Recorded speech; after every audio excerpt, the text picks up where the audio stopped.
What I wish I knew when my Blink camera stops seeing at night. It's usually a simple fix. No need to panic. Here's what you need to know. First, check if your Blink camera's night vision is actually turned on. In the Blink app, tap the settings and look for night vision.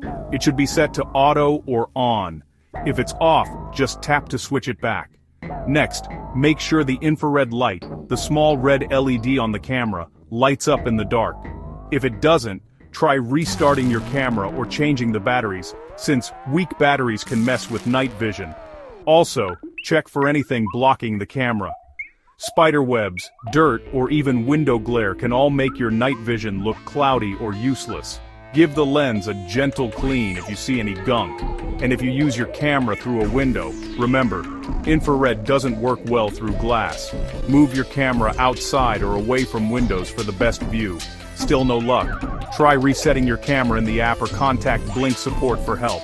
Don't let night vision issues keep you guessing.